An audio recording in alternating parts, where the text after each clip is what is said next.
et Filii et Spiritui Sancti. Amém. Vejam, caríssimos, que o santo que celebramos hoje, Anacleto ou Cleto, está citado no cânon romano, e ele é então o segundo sucessor de São Pedro. E a ordem famosa no cânon romano é isto: Lino, Cleto, Clemente. Lino, Cleto, Clemente. Ele é segundo. Cleto, Anacleto, Cleto. Este, o segundo. Então é importante para nós celebrarmos estes sucessores de Pedro, ainda no primeiro século. Ainda no primeiro século. E justamente para hoje, mais do que nunca, para nos sentirmos ligados realmente à igreja desde a sua origem. Desde a sua origem. E como é que a gente pode identificar, por exemplo, que estamos no fim dos tempos, que já estamos na presença do falso profeta e que Bergoglio é um antipapa e que está se erigindo contra a igreja, desde a sinagoga de Satanás que se instalou no Vaticano. Tudo aí. Como pode se identificar isso? Justamente porque já no primeiro escrito, mais dele, escrito dele mesmo não tem, tem. Mas mais, um escrito mais de Francisco, que é a exortação apostólica pós-sinodal, Evangelii Gaudium, porque aquela primeira, isto é, sobre a crise na igreja, foi escrita por Bento XVI, ele só assinou. O documento ele só assinou. Então, o primeiro documento maior dele mesmo, quer dizer, mais dele porque, claro, é uma exortação pós-sinodal, quer dizer, os bispos do sínodo é que ele colhe o material, alguém colheu o material dele, também não fez isso, né? Mas ali botou o seu dedo sujo, seu dedo satânico, de demônio, que ele é. E se nota justamente quando ele diz, né? Não, a tradição, que linda, oh sim, a tradição da igreja, os padres da igreja, mas vamos deixar tudo de lado. Fica de lado tu, demônio, já estás de lado, de certo sempre esteve, sempre estiveste.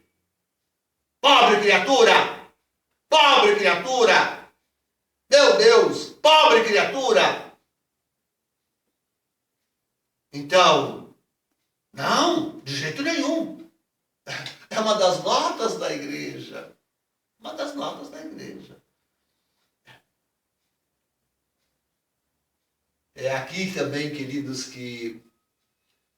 Bem, eu sempre fui ardoroso defensor do Concílio do Vaticano II. Nasci para dentro dele. Quer dizer, como sacerdote, como seminarista, enfim. Tá? Quando eu pretendia entrar em seminário e ia uma vez por mês a Porto Alegre, me reunir com os seminaristas.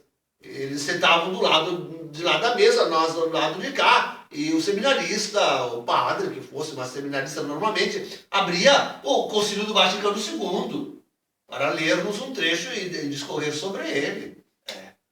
É assim que a nossa vocação foi cultivada, sobre o Vaticano II. Então, eu só fui mesmo muito recentemente ver o engodo que este concílio nos colocou, sobretudo quando examinando um dos documentos mais amados por mim, que eu mais admirava, que é justamente a Verbum Dei, que fala sobre a palavra de Deus, tem um conceito de revelação estupendo, maravilhoso. Fui contrapô-la ao esquema original, que a Santa Igreja queria meditar no Concílio do Vaticano II. Antes que satanistas como Suerenza e progressistas como Rahner e XVI, Ratzinger e Companhia Limitada. Coitadinho de Bento XVI, ele não foi assim mal, não é? Mas outros foram mesmo em aula mesmo em aula do concílio. Então, rejeitaram esse esquema onde, de fato, o que se apresentava para este ponto seria, como é que se diz? De fontibus revelaciones. Esse era o esquema. O título do esquema, preparado por Ottaviani e Companhia Limitada, era este: De fontibus revelaciones. Está no plural. As fontes da revelação. Não é verbum Dei. É de fontibus. A igreja nunca se alicerçou somente sobre a palavra de Deus. Isso é coisa de protestante. Isso é coisa de herege. Isso é coisa de Lutero. Que agora Francisco quer promover a um grande reformador. Grande reformador de Francisco. De Francisco ele é mesmo um grande reformador. Então,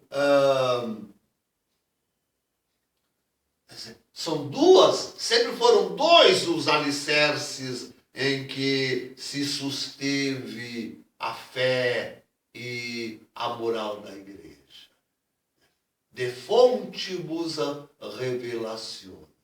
E essas duas eram justamente a tradição e a palavra de Deus.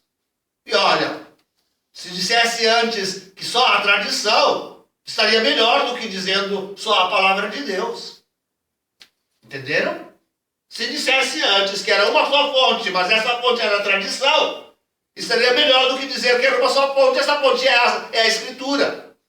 Porque se disser que essa fonte, que essa é uma única fonte, essa fonte é a Escritura, pronto, cai tudo o resto por terra. Mas se disser que é uma única fonte, essa única fonte é a tradição, pronto, ali dentro está inserida a palavra de Deus. Faz parte da tradição.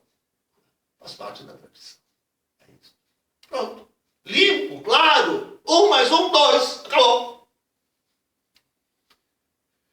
Então, a sagrada tradição, é isso que importa quando celebramos hoje Clecto.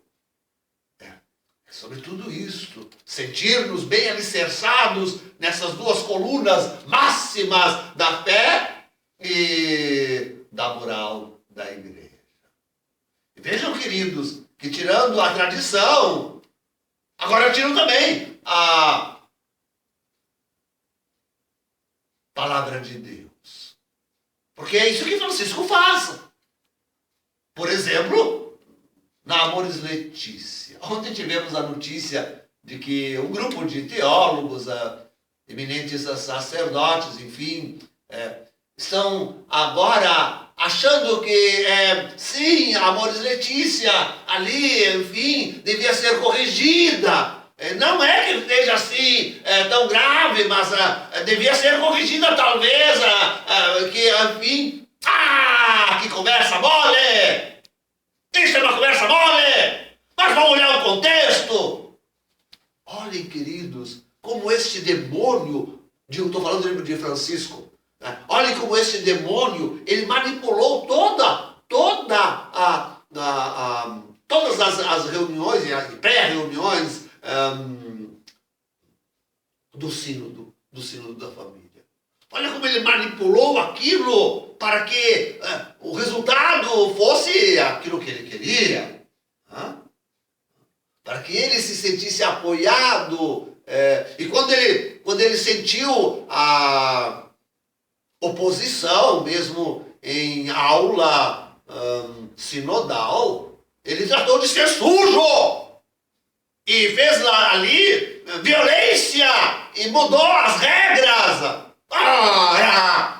Olha o contexto todo, veja como este homem, ele, afinal, chamou assim então a responsabilidade ou a irresponsabilidade e se nota tranquilamente lá novamente o seu dedo sujo, satânico, o famoso, ao menos, capítulo 8 da Amores Letícia. Quer dizer, e olha que não se diz tudo, porque em Amores Letícia, além de se abrir, queridos, sejamos honestos, intelectualmente honestos, em Amores Letícia, capítulo 8, além de se abrir a comunhão em segunda núpcias aos recasados, naquela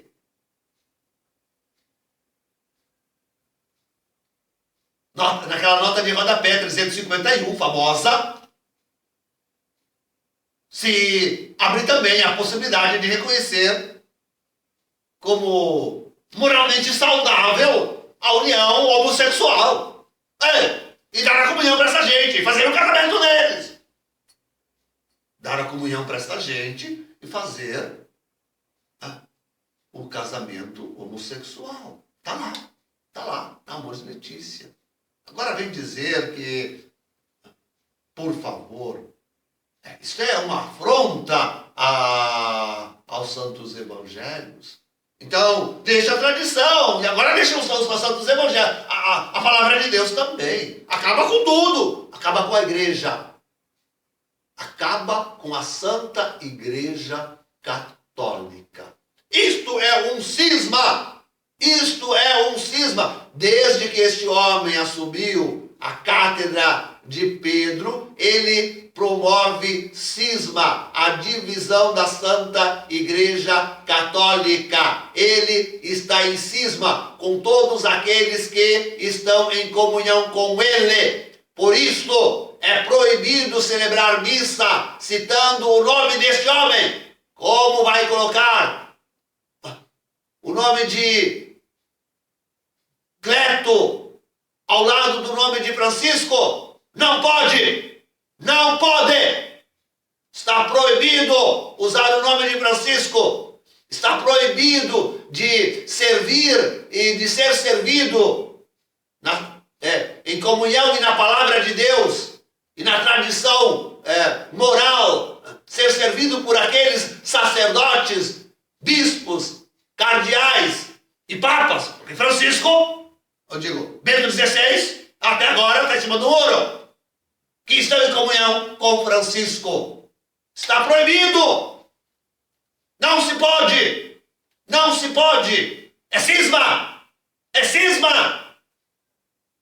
Por favor. Estão matando a Santa Igreja Católica. E matam-na cada vez mais. Quanto menos confessam assim, clara e abertamente. E dizem isto assim com todas as letras, como eu tenho dito. Em nome do Pai, do Filho e do Espírito Santo.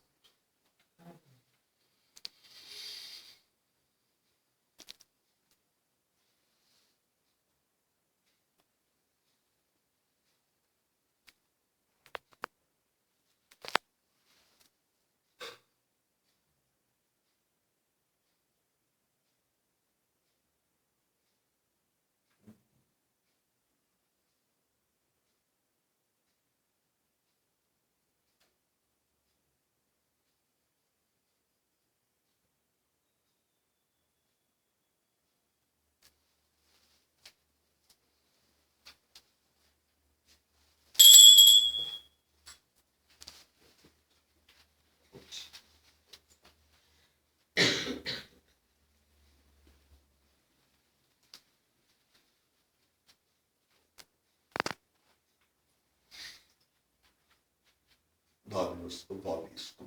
Et cum spiritu tuum. Oremos.